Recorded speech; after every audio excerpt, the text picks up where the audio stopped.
정보가 있는 시사 토크쇼 장윤선, 박정호의 팟짱. 정보가 있는 시사 토크쇼 팟짱. 여러분의 광고를 기다리고 있습니다.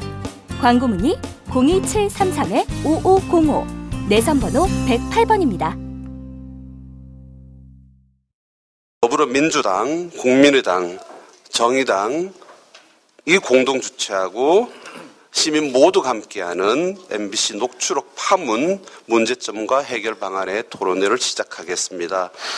20분 발제 10분 토론을 해서 지금부터 문제점이 뭔지 정리는 사실상 이미 끝났습니다. 그래서 어떻게 할지라는 점이 사실 방점 지켜야 될 대목일 터인데요.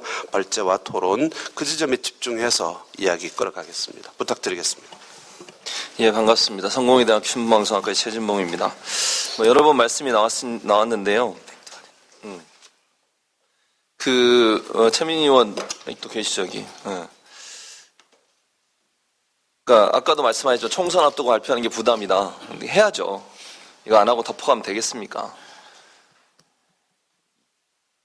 개판인 언론 상황을 바로 잡아야 되는 것이 임무죠. 그리고 총선 앞두고 MBC가 얼마나 더 그러면 보수 성향의, 지금도 오늘 녹취록에도 나왔습니다만 보수 성향의 인터넷 매체와 손잡고 부당 거래하고 검은 거래하고 이런 짓들을 하고 있는데 이걸 덮고 넘어갔다면 지금보다 훨씬 더 나빠졌을 수 있겠죠. 그래서 잘 하신 거라고 생각을 하고요. 어쨌든 이제 오늘 저는 그 기존에 나와 있던 얘기들을 중심으로 말씀을 드릴 것이고, 여기 나와 있는 직접 당사자도 계시고 또 MBC에 더 많이 알고 계신 분도 많이 있기 때문에 그런 부분들은 토론하신 분들이 더 많이 말씀해 주실 거로 생각이 됩니다. 그럼 일단 발제문을 중심으로 해서 말씀을 드리도록 하겠습니다. 내부자들이라는 영화 여러분 많이 보셨을 줄로 압니다. 저도 봤습니다. 내부자들이 잘 되니까 오리지널이라고 해서 좀 더 길게 만들어서 2가지 편이 나왔어요. 그 900만을 돌파했답니다. 1월 중순경에.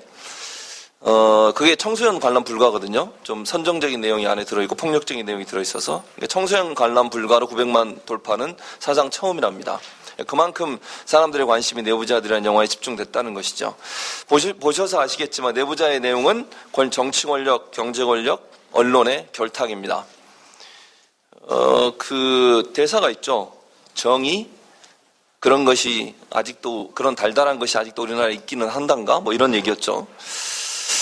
그 정의가 무너진 사회가 언론과 정치 권력, 경제 권력의 결탁에서 이루어졌는데 그것이 이번 녹취록 파문을 통해서 보면 MBC 안에서 그대로 녹아서 보여주고 있다라고 볼 수 있겠습니다. 그러니까 영화만의 상상의 세계가 아니라 현실 세계에서도 MBC 안에서는 그런 일들이 실제 이루어지고 있다는 것들을 보면서 참으로 황당하고, 그리고 또 상업방송이나 민영방송이 아닌 공영방송 MBC가 그런 짓거리를 했다고 하는 것에 대해서는 도저히 용납할 수 없는 그런 상황이라고 볼 수 있겠습니다. 일반적으로 우리가 언론학에서 또 언론 공부하는 사람들 그런 얘기합니다. 정치 권력이나 경제 권력의 압력에 의해서 언론이 일정 부분 영향을 받아서 보도 태도를 바꾼다. 근데 이번 사태 같은 경우에는 압력을 받기도 전에 자발적으로 부역하는 형태를 보여준다고 볼 수 있겠죠. 정권의 나팔수 역할을 하는 MBC가 스스로가 알아서 기는 거죠. 아니, 몇천 명의 직원을 거느리고 있잖아요. 몇백 명, 거의 1000명에 가까운 직원이 있는 회사의 간부가 2명, 4명 있는 인터넷 보수 매체 언론사 편집국장 앞에 가서 쩔쩔 매는 장면이 나와요, 뒤에. 쪽팔리지 않는지 모르겠어요. 제가 잘못했으면 바로 잡겠습니다. 그런 소리를 어떻게 할 수 있습니까? 본부장이라는 사람이. 그 자리에 앉아있을 자격이 없는 거죠. 2012년도에 MBC가 최장기 파업했죠. 170일 동안. 차가운 길바닥에 여기 있는 분들이에요, 다. 언론위원도 계시고 해직 PD나 기자들 여기 계시죠. 왜 했습니까, 사람들이? 자기 안위를 위해서 했습니까?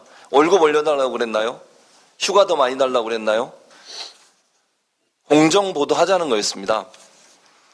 월급 빡 깎여가고 월급 못 받고 그 다음에 무슨 소송 걸리고 이런 일을 당하면서도 그렇게 했던 이유는 김재철 사장부터 시작된 이명박 정부 이후에 시작된 MBC의 그 정권 홍보화 방송, 정권 홍보 매체의 전락 이런 부분들에 대해서 바로 잡자고 얘기했던 것입니다.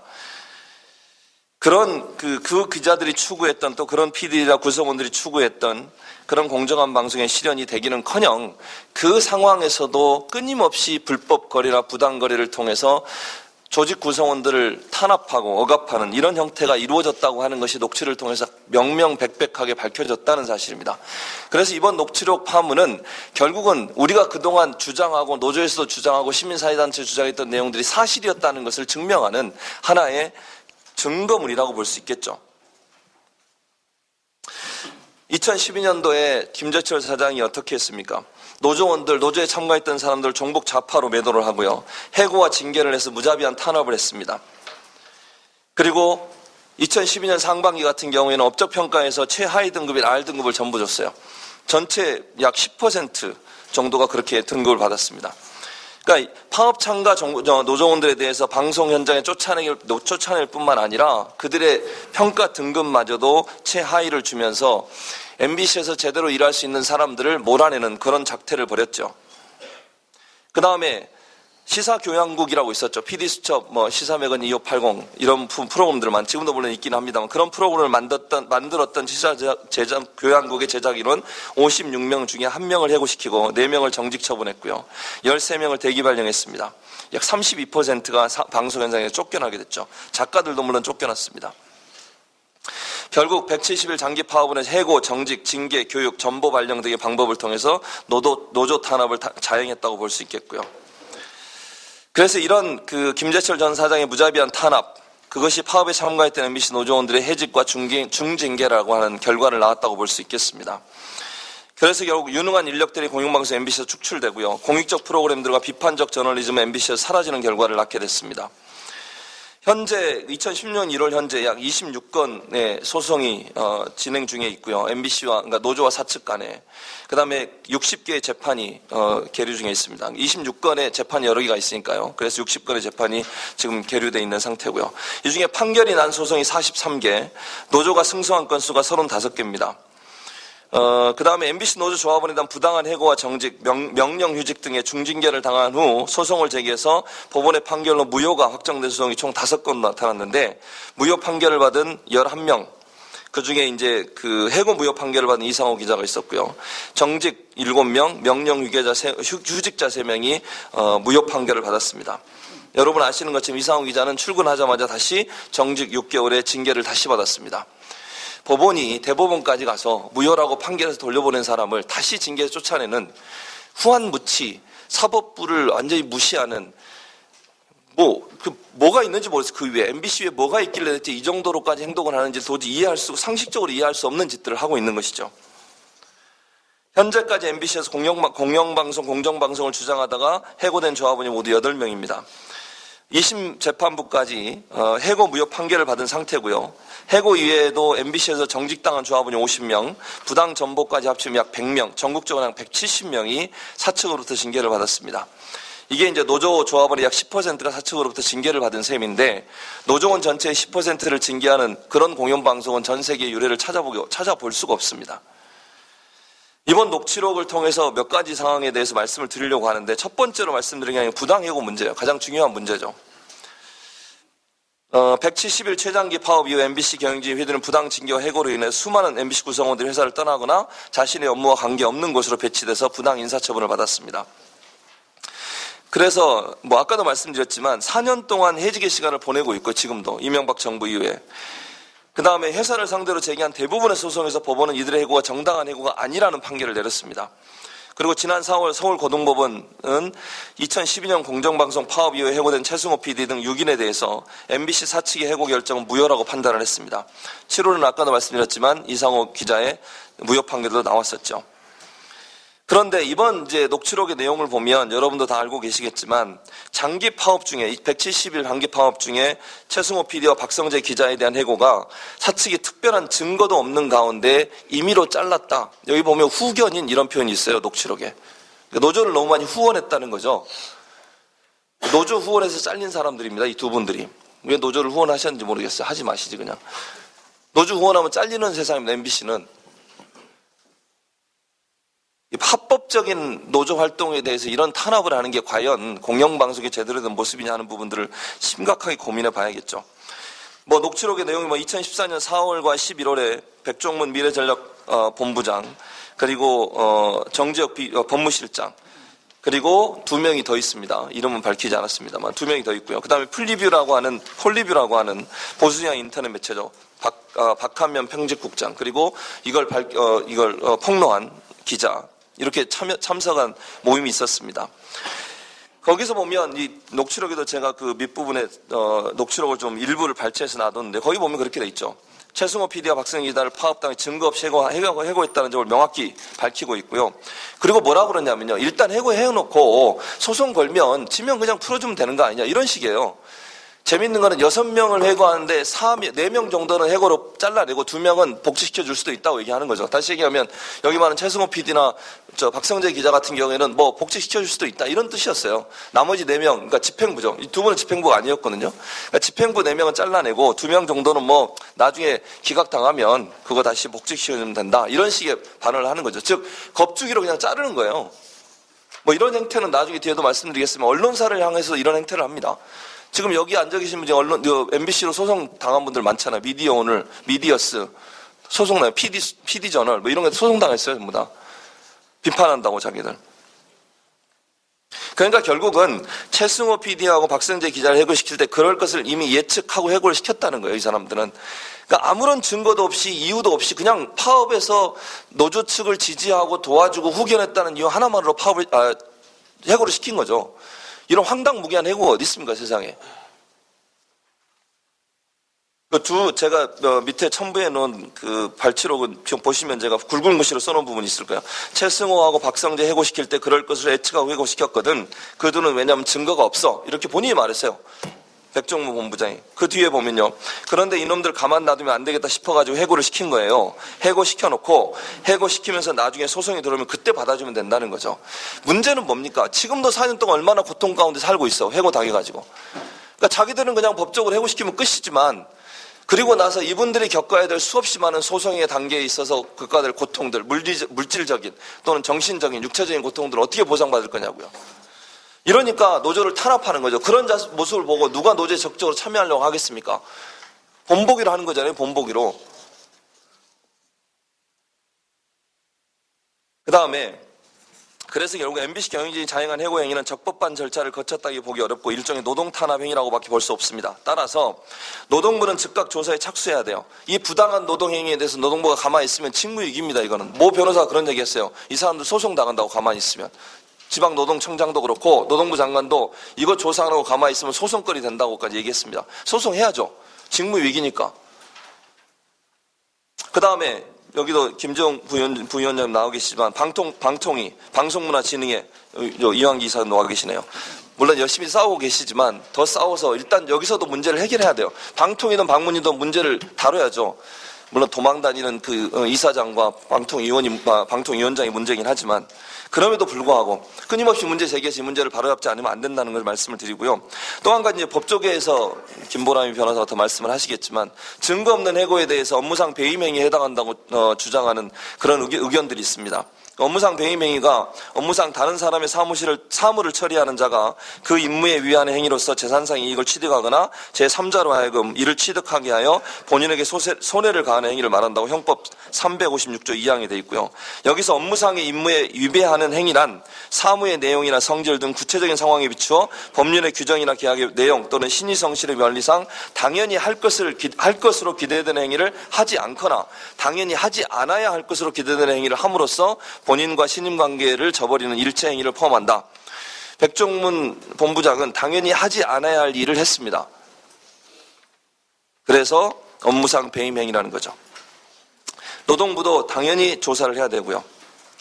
그 다음 두 번째 말씀드리겠습니다. 제작 자율성의 침해 행위인데요. 첫 번째는 부당해고 문제고 두 번째는 녹취록에 나온 내용들을 보면 프로그램 제작 자율성을 침해하는 행위가 많이 나와 있습니다. 예컨대 여기 보면 MBC 프로그램의 내용에서 끊임없이 개입해온 정황이 드러나고 있어요.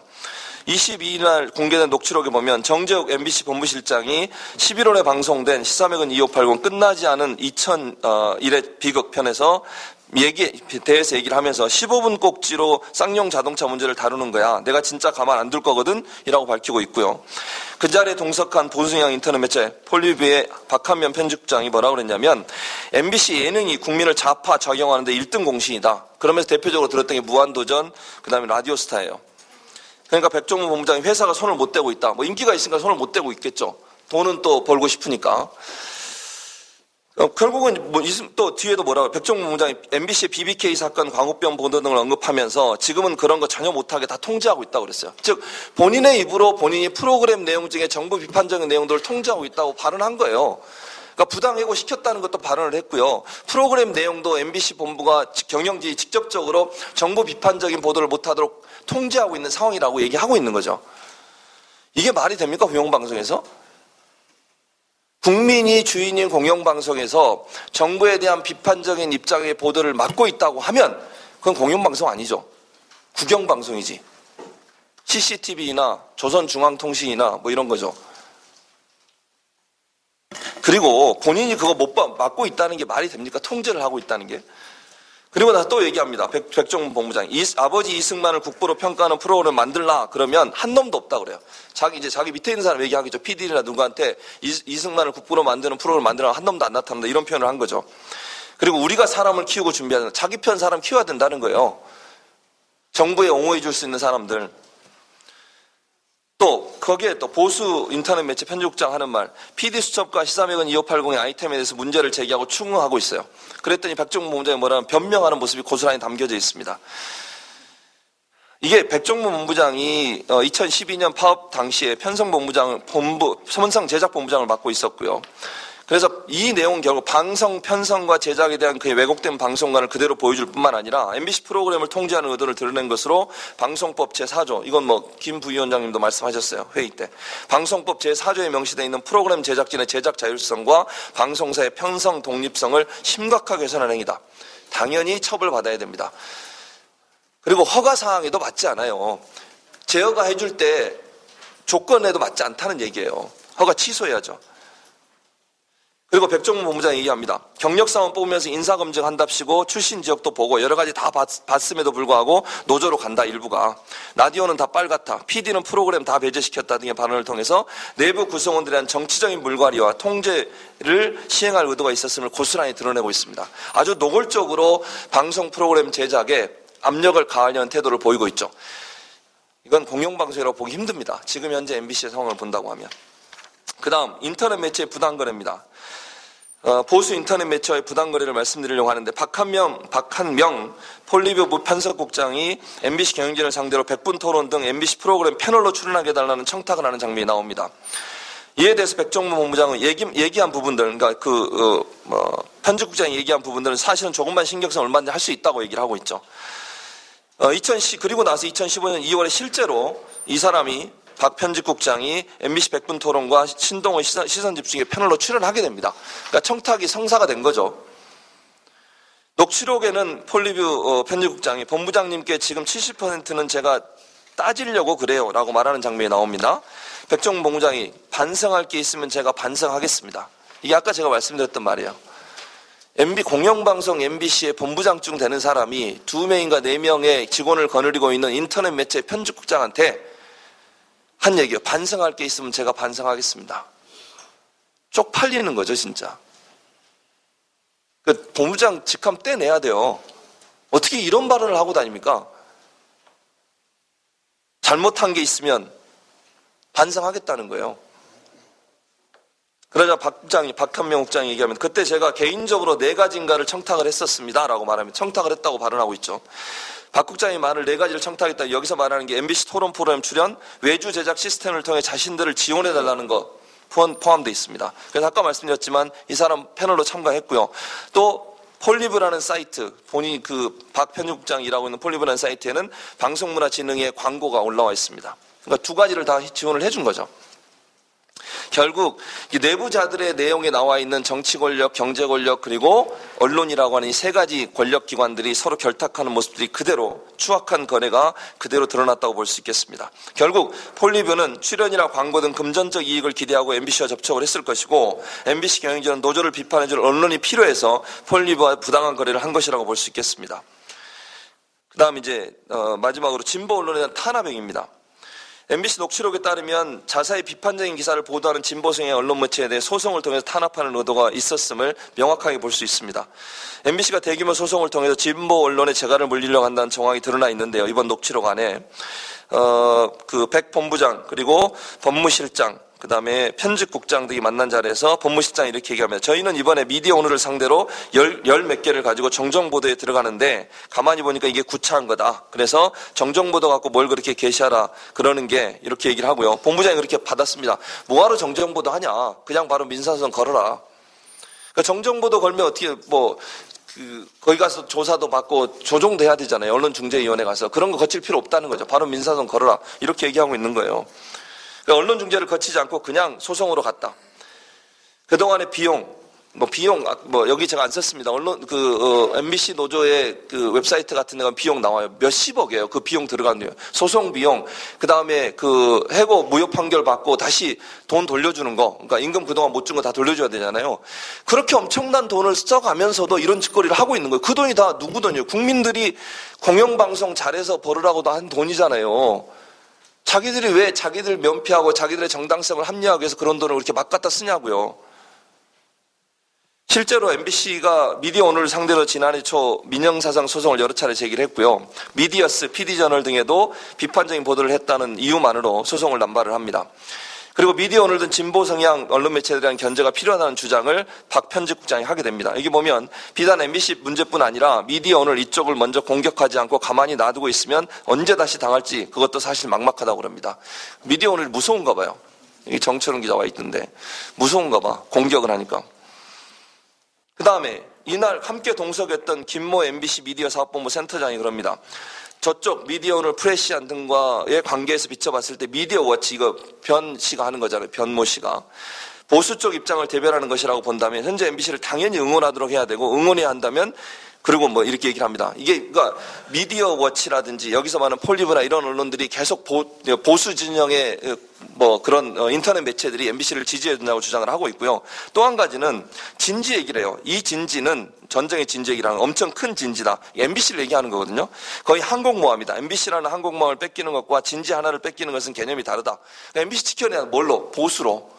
이런 얘기예요. 정치적으로 보수적인 성향, 친정부적인 성향의 MBC를 지켜내야 되고 그 일을 위해서 미디어워치나 폴리브처럼 아주 보수적인 그런 인터넷 매체를 나서야 된다라고 지금 그렇게 얘기를 하고 있는 거죠. 그리고 나서 또 얘기합니다. 미디어워치든 폴리브든 어떻게 보면 우리 옷이고 날개다. 이게 무슨 정말 저는 그분의 여기 참석한 분들의 어떤 사고방식이라든지 그게 이해가 안 됩니다. 그러니까 그 조그만 언론 인터넷 매체에 돈 조금 주고 이익 주고 자기들 도와달라고 이렇게 쫓아다니는 그런 꼴이 참 우습잖아요. 저는 뭐 여기 계신 분들 별로 표정이 안 우스운 것 같은 저는 우습습니다. 요약하면 MBC 경영진은 자신들에 대해 비판적인 보도나 매체에 대해 정정 보도를 요구하는 것을 비효율적이고 유력이 없으니 아예 처음부터 법적 소송을 제기하겠다는 거예요. 이게 위협 효과거든요. 그래서 법적 소송하면 힘들고 피곤하잖아요. 그 변호사 비용 들어가죠. 조사받으러 가야 되죠. 오랫동안 뭐 해직해버리면 해직 상태에 있어야 되죠. 그러니까 겁주는 거예요. 그러면서 다른 사람이 그런 일을 못하게 만드는 거죠. 그런 전략을 쓰고 있는 거죠, 지금. 결국은 MBC의 비판적인 보도는 언론 매체들, 그 다음에 기자들, PD들을 겁박하겠다는 것이고요. 실제로 녹취록에 보면요. 모 매체에게 이러한 방식을 적용했더니 효과가 있었다라는 그런 발언도 있어요. 그 말은 결국 그렇게 한번 했더니 효과가 나왔다는 거예요. 그냥 그 방법 계속 쓰겠다는 거죠. 마지막으로 해결 방안 말씀드리겠습니다. 물론 제가 말씀드리는 것보다 여기 계신 분들이 더 많이 말씀을 하시겠지만 저는 일단 기본적인 것만 말씀을 드리도록 하겠습니다. 이번에 공개된 MBC 녹취록은 지난 2012년 최승호 PD와 박성재 기자의 해고가 증거 없는 불법 해고였다는 것 명확하게 드러났고요. MBC 간부가 권력의 비판적인 프로그램을 통제해왔다는 것도 명확하게 드러났습니다. 지금도 통제를 하고 있겠죠. MBC와 보수 인터넷 매체가 모종의 거래를 해온 정황도 명확하게 드러났습니다. 이것도 불법이죠. 경제적 지원을 하고 출연을 시켜주고 이런 게 어떻게 정당할 수 있게 공영방송에서 그것도. 그 다음에 이번 녹취록 공개를 통해서 우리는 어떻게 MBC가 지난 2012년 파업에 참가했던 다수의 PD들과 아나운서 그리고 기자들을 제작 현장에서 배제시키고 시용 기자들로 물갈이 했는지 짐작할 수 있게 만들고 있습니다. 따라서 MBC는 자신들의 저지른 불법 행위에 대해 피해자와 국민들 앞에 사과하고 사죄해야 합니다. 해고 무효 및 징계 무효 판결을 받은 모든 소송 결과에 승복해서 현재 진행 중인 항소와 상고를 취하하고 해고자를 즉각 복직시켜야 할 것입니다. 그것이 국민들 앞에 용서받을 수 있는 유일한 길입니다. 만약 그걸 행하지 않고 계속 지금 이대로 간다면 MBC는 엄청난 국민들의 비판과 저항을 받게 될 것입니다. 그것이 조그만 목소리를 하더라도 끝까지 갈 것입니다. 국민이 주인인 방송이 어떻게 국민을 무서워하지 않고 정권만 바라보고 있습니까? 그게 어떻게 공영방송이라고 말할 수 있겠습니까? 대법원은 MBC 노조 파업 관련 판결에서 근로자를 몰아내기에 고의로 해고한 징계권 남용 다 불법이라고 판결했습니다. 또 정부 당국과 방송문화진흥회는 이번 녹취록 공개 파문으로 드러난 2002년 파업 이후 MBC에서 벌어진 온갖 비정상적인 일들, 작태들, 어떤 세력에 어떤 의도로 어떤 방식으로 모의되고 실행되었는지 철저히 조사해야 할 것입니다. 노조원들에 대한 왜곡된 시각으로 불법 해고를 저지르고 극우 인터넷 매체와 추악한 거래를 일삼은 이들에 대한 철저한 조사, 엄정한 책임 반드시 물어야 될 것입니다. 노동부도 즉각 나서서 MBC 사측이 노조의 정상적인 노조 활동을 억압하는 수단을 활용하기 위해 4년째 거부하고 있는 단체 타협이 지금 안 되고 있어요. 4년째. 무시하고 있는 거죠. 직무유기입니다. 그것을 떠나서 노조원들 전부 복귀하라고 지금 했잖아요. 또 노조 파괴하려고. 그러니까 MBC 노조를 완전히 말라 죽이려고 하는 거예요. 지금. 그러니까 전임자들을 불인정하는 사태, 이런 사태들에서 특별관리감독 해야 돼, 근로감독 해야 되겠죠. 그것이 노동부가 있는 이유입니다. 노동부가 있는 이유가 뭐예요? 노동자 편에 서서 노동자들이 불편함을 겪고 있는 것에서 얘기해주고 그 불편함을 해소해주라고 있는 거 아니에요? 정부가 하는 노동계약 추진하라고 있는 겁니까? 키워내고 하라고 노동부 놔뒀어요, 거기다가? 그러면 계속 말이 많아지니까 어쨌든 거기까지 하겠습니다.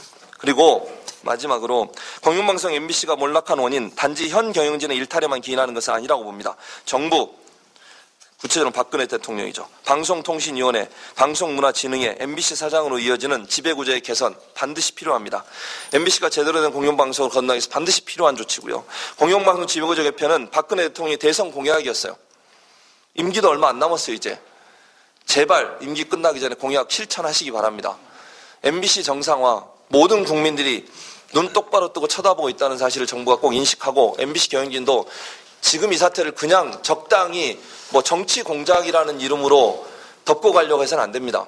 그러면 더 큰 저항에 부딪힐 수밖에 없기 때문에 사과하고 문제 해결에 앞장서 주시기를 간절히 바랍니다. 이상입니다. 예, 고맙습니다.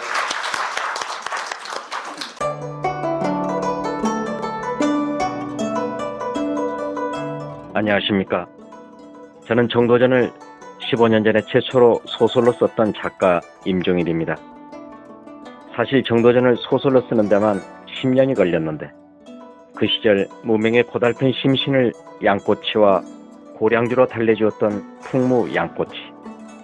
풍무양꼬치는 월드컵 4강의 기쁨도 나라골 우습게 돌아가고 분통이 터질 때도 늘 함께했던 안식처이자 사랑방이었습니다. 진짜 정의파인 주인장은 세상을 뒤집어 푼 남자 정도전을 누구보다 먼저 알아보았고, 그래서 제 소설 정도전은 역사의 곡이 없습니다. 풍무양꼬치 역시 맛과 양심이 살아있습니다. 좋은 사람끼리는 꼭 만나야 합니다. 어떻습니까? 오늘 풍무양꼬치에서 만납시다. 2호선 구로 디지털 단지역으로 오세요. 예약 문의 02809-9292 02809-9292. 팟짱 애청자라고 하시면 정성 가득 담긴 서비스도 나갑니다. 녹취록에 보면 이놈 저놈 이놈들이라고 하는 저열한 언어들이 많습니다. 그런 언어 정도를 구사하는 찌질이들의 음모일지, 아니면 진지라고 하는 언어를 쓸 수 있는 고도의 전쟁광들, 전략가들의 공모인지, 아니면 이들을 앞세운 MBC를 진압함으로써 장기 집권, 영원한 정권을 꿈꾸는 비상한 단위에서의 행동 내용인지 따져봐야 될 것 같습니다. 토론 바로 듣도록 하겠습니다. 문제점에 대한 발제자만큼의 분노도 유감도 있으시겠습니다만, 어떻게 이 사태를 정말 해결할지 대한 좀 구체적인 제안들도 함께 내어주시길 부탁드리겠습니다. 김재홍 방송통신위원회 부위원장의 발언, 토론 듣겠습니다. 10분 정도씩 기회를 드리겠습니다. 예, 10분 이내에 말씀을 드릴 수 있을지 모르겠습니다만, 그러면 뭐 준비해온 페이퍼를 보면서 하는 것보다는 그냥 말씀을 드리는 게 좋을 것 같고요. 우선 저는 오늘 이 자리가 굉장히 개인적으로 여러 가지 감회가 교차합니다. 착잡하기도 합니다. 12년 전 2004년도 제17대 국회의원 일대에 그 당시에는 집권 여당이었죠. 열린우리당의 언론개혁단장으로서 이런 자리를 많이 만들었었고 그 당시에는 우리 존경하는 최민희 의원께서 민원연의 사무총장으로 맹렬히 활동을 하고 계실 때입니다. 그때 당시에는 신문개혁이 우선이었습니다. 그리고 방송개혁은 오늘 이 자리에서 논의할 방송개혁은 2단계의 개혁이라고 밀어놨었고 제대로 할 기회를 갖지 못했습니다. 이 말씀을 드린 이유는 언론개혁, 언론과 싸우는 것이죠. 정치인으로서 국회의원이 언론과 맞싸우는 일이 매우 어렵다는 말씀을 드리는 것입니다. 최민희 의원께 정말 아까도 직접 말씀하셨지만 그 용기와 그 일관성에 대해서 정말 경의를 표해야 됩니다. 저도 언론 개혁한다고 했다가 타겟이 돼서 많이 당하고 했습니다만은 이 자리에 이종걸 대표 가셨네요. 중진 의원일수록 언론개혁의 토론이 자리에 오지 않습니다. 언론개혁을 주도하는 의원하고 서서 악수하거나 이 얘기도 잘 안 하려고 그럽니다. 그렇게 몇 달 하다가 결국 유야무야로 끝났고 방송개혁은 그때 별로 손대지 못하고 넘어갔던 것 같습니다. 또 하나의 소회는 다년간의 해직기자 생활을 하면서 그 해직이 가져다 주는 그 개인의 삶의 황폐화에 대해서 누구보다도 잘 체험했고 잘 알기 때문에 정말 가슴이 아픕니다. 이 자리에 오지 않을 수 없었던 이유 중에 하나입니다. 제가 이 말씀을 드린 이유는 오늘 제가 말씀드리는 것은 저의 사견입니다.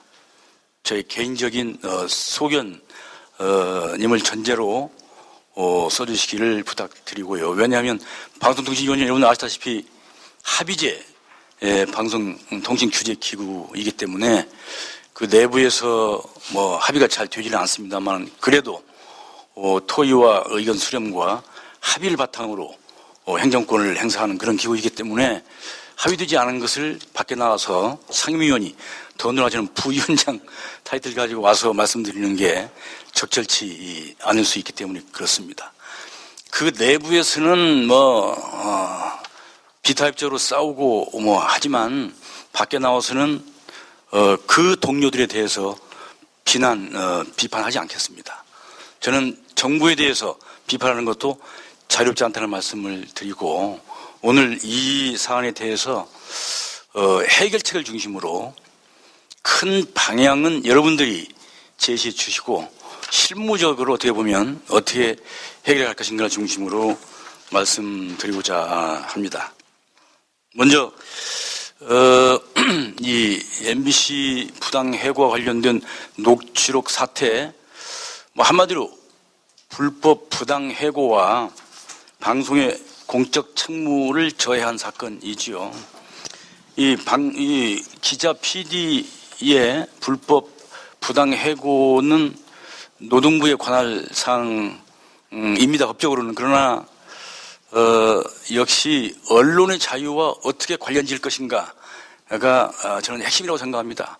이 자리에 계신 여러분들은 그럴 것입니다. 그래서 언론개혁운동, 언론의 자유 수호와 어떻게 연결될 것인가 말 것도 없습니다. 강제해직을 당해본 언론인은 약해질 수밖에 없고요. 현장에서 쫓겨난 기자, PD들, 제야 언론인 매우 정말 어려운 개별 존재일 뿐입니다. 그것이 갖는 언론 자유에서의 의미를 천착해야 된다고 생각하고요. 방송의 공적 책임을 져야했다는 건 오늘 발제하신 우리 최진봉 교수님께서 잘 말씀을 해주셨기 때문에 자세히 제가 말씀을 안 드리겠습니다. 편성 제작권 독립 자율성을 해친 증거들이 드러나는 거 아니겠습니까? 제가 조사해 보니까 이 녹취록의 주인공격인 백종문 씨는 2011년 2월부터 2014년 2월까지는 편성 제작 본부장으로서 MBC TV 화면에 편성 책임자의 자막이 나온 분입니다. 그러나 2014년 3월은 경영기획 본부장이었고요. 4월에는 그 조직이 그 기구가 명칭이 바뀌어서 미래전략 본부장이고요. 그래서 2014년 4월 1일 외부 인사들과 만나서 그 녹취록에 담긴 대화를 나눴을 당시는 미래전략본부장이기 때문에 편성 제작 영역에는 권한이 없는, 거기에 개입 간섭할 수 없는 위치입니다. 이것은 방송법 제4조 1항, 2항, 3항에 명시되어 있습니다. 편성 제작권의 독립과 자율성은 방송 사업자는 편성 책임자를 임명하게 되어 있습니다. 인사권을 행사하면 되는 것이고요. 그리고 편성 제작의 영역에 개입하거나 간섭할 수 없다는 취지가 거기에 녹여 있습니다. 제2항에 누구든지 이 법이나 다른 법에, 그러니까 법률에 의하지 않고서는 편성 제작에 간섭할 수 없다고 규정되어 있습니다.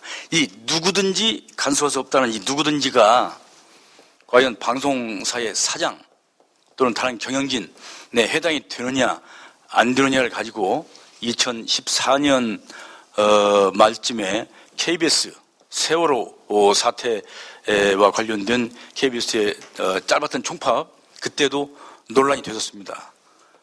보수적인 사람들은 최고 경영자와 경영 간부들이 거기에 해당되느냐? 외부 인사만을 지칭하는 것이다. 이렇게 유권 해석처럼 얘기를 해요. 저는 물론 정면으로 그건 아니다고 얘기했습니다. 왜냐하면 이 편성 제작권의 독립, 언론의 자유는 대외적인 정치 권력이나 어떤 사회 집단으로부터의 그 자유와 독립 못지않게 내부 소유자, 오너나 경영진으로부터의 자유 독립, 말하자면 대내적 자유와 독립이 양대 축을 이루고 있는 것이기 때문에 편성권자, 편성 책임자를 임명하도록 규정되어 있는 것을 보더라도 편성 책임자 이외에는 편성 제작권에 개입하면 그것은 불법이라고 저는 생각합니다. 그렇게 주장을 해야 될 것이고요. 법적 근거를 따져야 한다고 생각하고, 제3항은 편성 책임자의 자율성은 보호되어야 된다.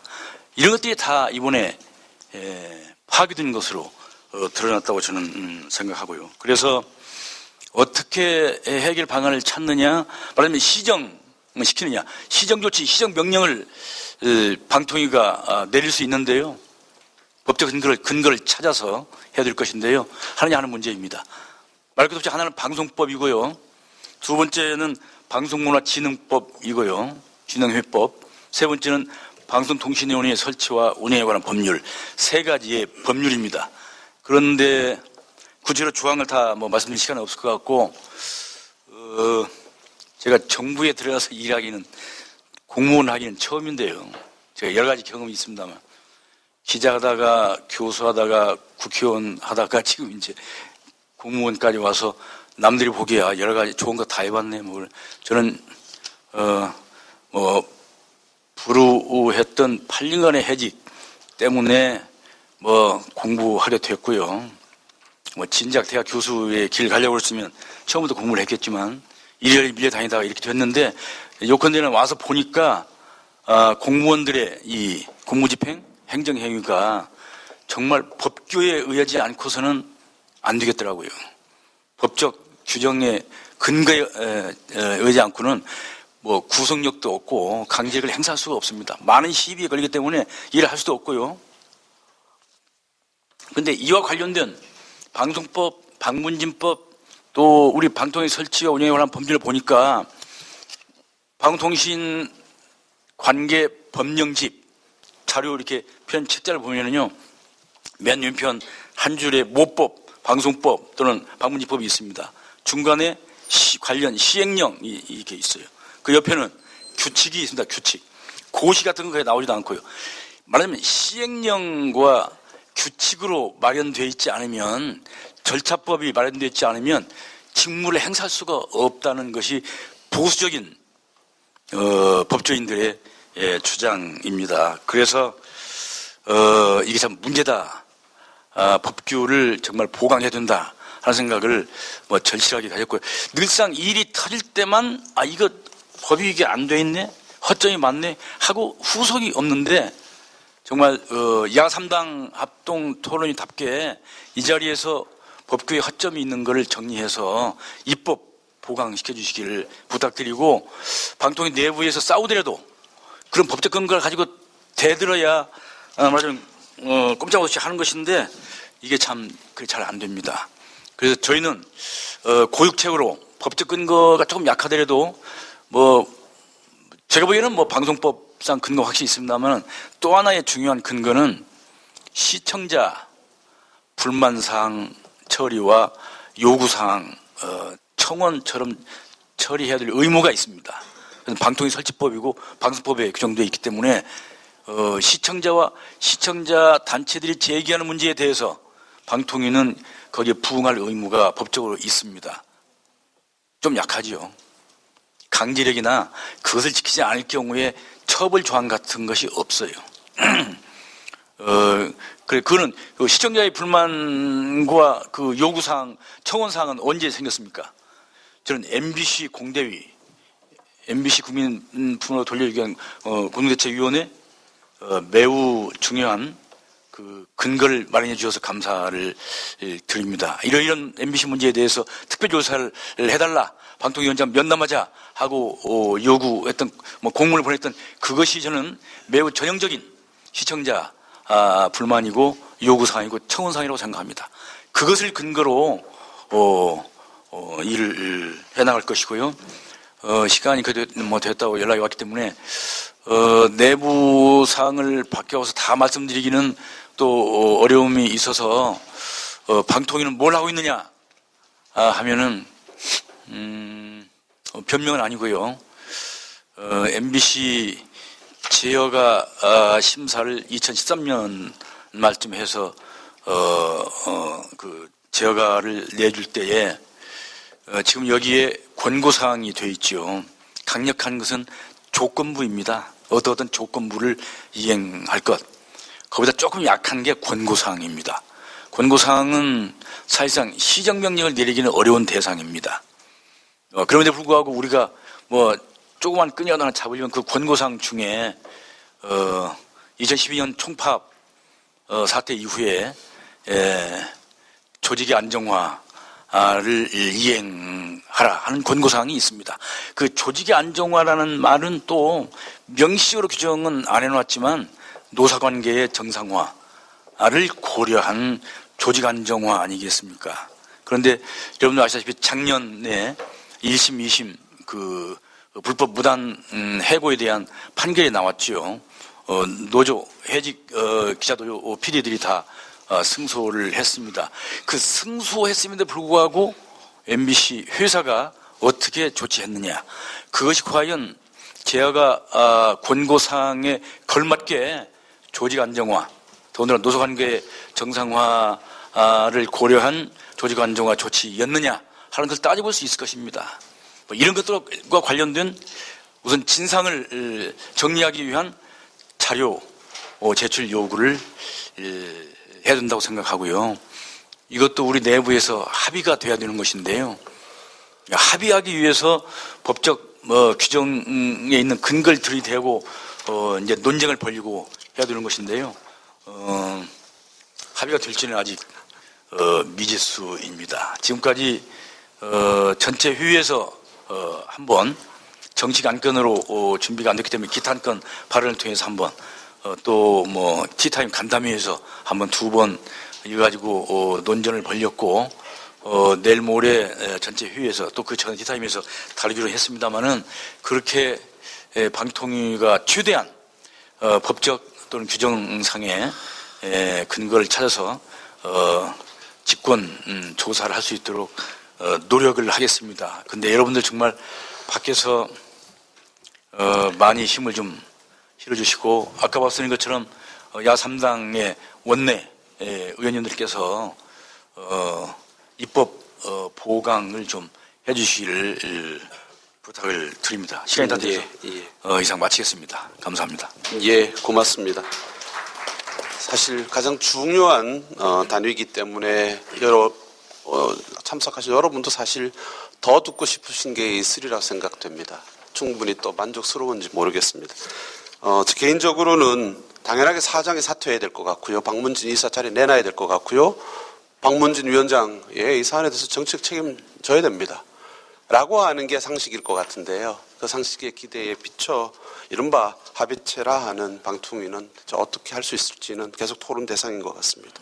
두 번째로 순서가 정해 있었습니다만 김한균 전국언론노조 위원장이 자리를 좀 더 일찍 떠야 돼서요. 사장을 감안해 두 번째 토론 바로 부탁드리겠습니다. 죄송합니다. 제가 또 언론노조 내부의 일 때문에 지역에 내려가야 될 일이 있어서 좀 제가 몰래 쪽지 청탁을 했습니다. 작년 하반기부터 제가 전국의 언론노조 산하 조직들을 돌아다니면서 정부가 도입하려고 하는 그러니까 이른바 노동계약에 대해서 우리 같이 고민해보자. 이게 언론 노동자들의 삶에 어떤 영향을 미칠 것인지 정말 고민해봐야 될 것 같다. 여러분들 잘 아시겠지만 언론인도 분명히 노동자인데 간혹 그것을 잊고 삽니다. 그리고 노동자라는 뭐 노동 조건 이런 노동 관련 기사를 쓸 때조차도 자기 자신을 거기에 포함시키지 않고서 기사를 쓰거든요.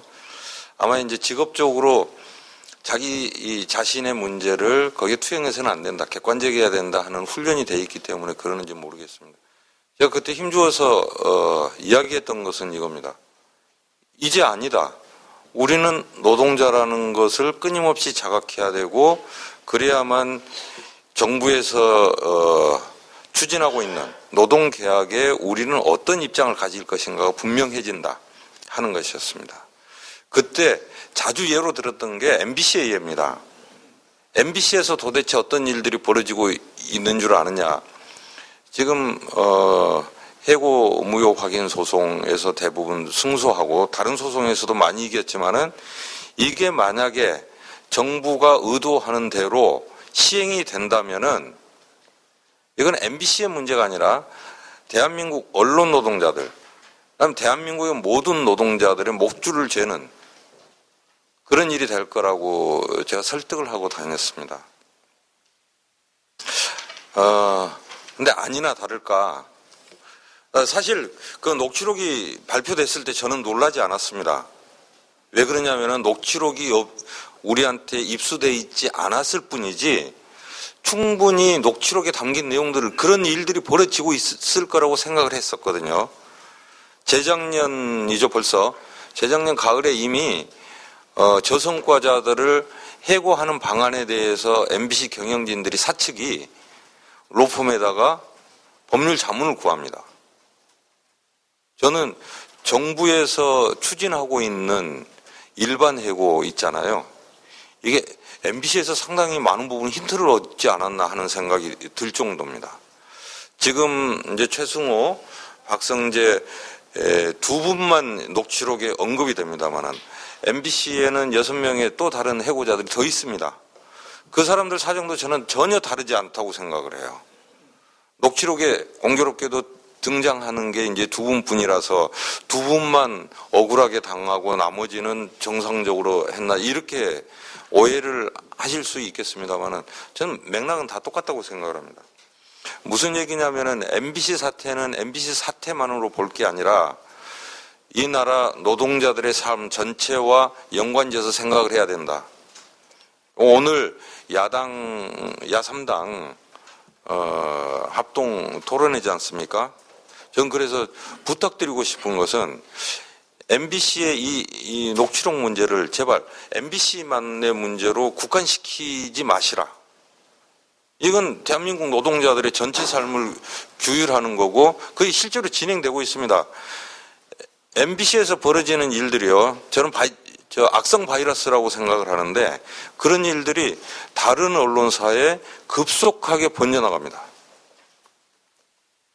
좋은 것을 벤치마킹하면 좋을 텐데 마음대로 해고하고 마음대로 징계하고 이런 것을 따라합니다. 벌써 이미 다른 데서 다 들어가고 있어요. 이게 이런 측면에서 MBC 문제를 한번 볼 필요가 있다 하는 말씀을 간곡히 드리고요. 저는 그 야3당만이라도 그러니까 MBC의 이 해고의 문제는 정말 정부에서 도입하고자 하는 일반 해고가 어떤 모습으로 갈 것인가를 명확하게 보여준 거거든요. 그래서 야당들이 우리나라의 정당들이 이 문제에 대해서 어떤 입장을 가져야 될 것인가를 아주 구체적으로 적나라하게 보여준다고 생각합니다. 총선 공약으로 삼아야 된다고 생각을 하고요. 20대 국회가 만약에 20대 국회가 개원을 하게 되면은 저는 MBC 문제는 국정조사해야 될 문제라고 생각을 합니다. 그것에 대해서도 야3당이 공조를 해주셨으면 좋겠습니다. 내부 문제인데요. 좀 간과되는 측면이 있습니다. 그 청탁 프로그램 겨우 한 2군데 출연하고 말았겠냐 그런 의혹들 다 가지고 계시죠. MBC 내부에서 다 그런 의혹들을 가지고 있습니다. 실제로 어떤 때 특정 외주사가 MBC의 많은 프로그램들을 몇 개 사가요. 장악한 적이 있습니다. 그래서 MBC는 외주사 선정 절차가 굉장히 공정하게 잘 돼 있었습니다. 그게 어느 순간에 무너졌습니다. 이게 뭘 의미할까? 그래서 저는 의혹 수준입니다만은 여전히 다른 방식으로 이 청탁이 이루어졌을 가능성이 있다고 봅니다. 이것에 대해서 박문진의 이완기 이사님 와 계십니다만은 MBC를 감독할 수 있는 권한을 가진 박문진에서는 이 문제를 명확하게 조사해야 됩니다. 그래서 실제로 어떤 일들이 벌어졌는가 하는 것들이 밝혀져야 된다고 생각을 합니다. 이건 지금 이 녹취록 문제하고는 관련 없는 겁니다만은 아까 김주영 부위원장께서도 뭐 입법 보완해야 될 사항들을 이야기를 하셨습니다. 아까 방송법과 관련해서 말씀드리자면 편성 독립에 관한 조항은 말씀을 하셨고요. 방송법에 보면 편성 규약에 관한 조항이 있습니다. 편성 규약을 제정하도록 되어 있는데 제정하지 않으면은 과태료를 물게 돼 있어요. 근데 편성 규약을 제정해 놓고 그것을 지키지 않게 되면은 어떻게 하느냐. 그것에 대한 조항은 없습니다. 만들어 놓고 그것을 실행하도록 하는 실질적인 조항이 없는 거죠. 그것은 제가 볼 때는 그 언론노조 각 이제 지본부들에는 공정방송 조항들이 단체 협상에 들어가 있습니다. 지금 대대적으로 사측에서 이 조항들을 무력화하려고 나오고 있습니다.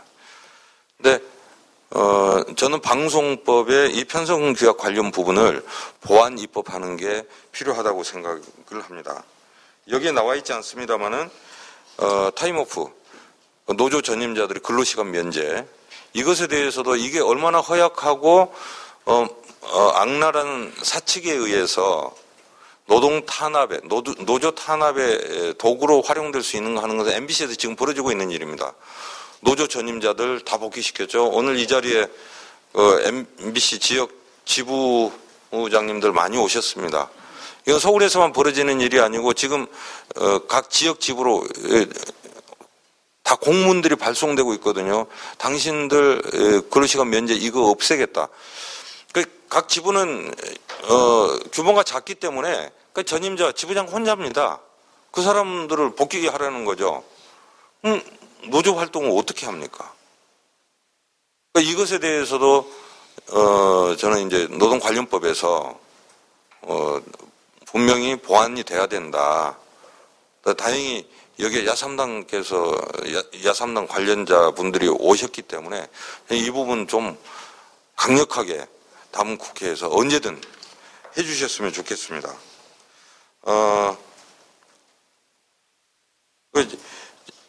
다시 한번 말씀드리지만은 MBC 문제에 대해서는 정말 MBC에 국한된 문제라고 보지 마시고 이게 대한민국의 언론 전체 그리고 노동자 전체의 삶과 관련된 문제다 하는 측면에서도 바라봐 주시길 간곡히 부탁드리겠습니다. 죄송합니다. 제가 말씀 마치고 일어나야 돼서요. 네. 죄송합니다. 예, 고맙습니다. 예, 충분히 바쁜 일정이니 저희들이 이해해 드려야 될 것 같고요. 안녕하세요. 오마이뉴스 대표 오연호입니다. 감사합니다. 여러분의 성원 덕분에 바로 어제 오마이뉴스의 10만인 클럽 회원 10,000번째 참여자가 탄생했습니다. 여러분의 응원 덕분에 오마이뉴스는 더욱더 힘차게 권력과 자본의 눈치를 보지 않고 뚜벅뚜벅 참 언론의 길을 갈 수 있게 되었습니다. 계속 성원해 주십시오. 10만인 클럽 회원이 2만 명 정도가 되면 사실상의 진보 종편도 가능합니다. 자, 그 길을 위해 독자 여러분 함께 해주십시오. 감사합니다.